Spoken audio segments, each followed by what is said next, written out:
இன்னைக்கு ஒரு morning routine தான் பார்க்க போறோம். கூடயே பாசிட்டிவ் எனர்ஜியோட காலையில எந்திரிச்சு குளிச்சுட்டு சுவாமி பாட்டெல்லாம் போட்டு அந்த மந்திரத்தை கேட்டுக்கிட்டு உருளியில ஃப்ரெஷ்ஷான பூலாம் போட்டு அலங்காரம் பண்ணிட்டு அதுக்கப்புறம் சாம்பிராணி புகையெல்லாம் போட்டு அதுக்கப்புறம் நம்ம வீடை பார்க்கும் போது நமக்கே ஒரு பாசிட்டிவிட்டியா ஒரு ஃபீல் ஆகும். நம்ம மைண்டுக்கும் நல்லா இருக்கும்.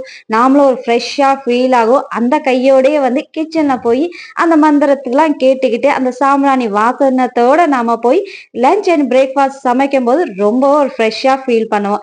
ரவை உப்புமான்னு சொன்னாவே சில பேருக்கு பிடிக்காது. ஆனா எனக்கு அவல் உப்புமான்னு சொன்னா எனக்கு ரொம்ப பிடிக்கும். அவல் உப்புமா நான் எப்படி செய்வேன்னு சொல்றேன். அவல் உப்புமா செய்யறதுக்கு அவல் நான் முதல்லயே எடுத்து கழுவி வச்சிருக்கேன். அது அப்புறமா சொல்றேன் எப்படின்னு. இப்ப வந்து ஒரு கடாயில நம்ம ஆயில் சேர்த்துக்கிட்டு கடுகு, சீரகம், ஆனியன், கருவேப்பிலை, நமக்கு பிடிச்ச நம்ம வெஜிடபிள்ஸ் எல்லாமே சேர்த்துக்கலாம். நான் வந்து கேரட், பீன்ஸ், உருளைக்கிழங்கு இது எல்லாமே சேர்த்திருக்கேன். தேவையான அளவு சால்ட், 1/2 ஸ்பூன் அளவுக்கு மஞ்சளை சேர்த்து நல்லா வேக விட்டுக்கலாம். அதுக்கப்புறம் வந்து 2 பச்சை மிளகாய் நம்ம சேர்த்துக்கலாம். இப்போ அவள் வந்து பாத்தீங்கன்னா இந்த மாதிரி சலடல் நம்ம எடுத்துக்கிட்டு டேப்க்கு கீழேயே வந்து நல்லா 2க்கு கழுவி எடுத்துட்டு தண்ணி வடிகட்டிடணும் ஃபுல்லா. அதுக்கப்புறம் நம்ம வந்து இந்த மாதிரி நெசுக்கி பார்த்தாவே தெரிஞ்சிடும் அவள் வந்து நல்லா சாஃப்டா இருக்குன்னு. அதுக்கப்புறம் வெஜிடபிள் கூட சேர்த்து நல்லா கிளறி விட்டுட்டு ஒரு 1.5 லெமன் சாரை நம்ம வந்து சேர்த்துக்கணும். அப்பதான் இதுல டேஸ்ட் வரும். அதுக்கப்புறம் கொத்தமல்லி தூவி விட்டு சர்வ் பண்ண வேண்டியதா. ரவா உப்புமா யாரெல்லாம் சாப்பிட மாட்டீங்களோ கண்டிப்பா இந்த அவல் உப்புமா வந்து ட்ரை பண்ணி பாருங்க. செம்ம டேஸ்டியா இருக்கும்.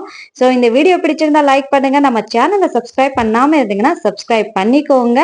ஸோ என்னோட ஃபேவரட் அவல் உப்புமா ரெடி ஆயிடுச்சு. எங்க வீட்டுல சண்டே ஸ்பெஷல் பிரேக்ஃபாஸ்ட் இதுதான். Bye by.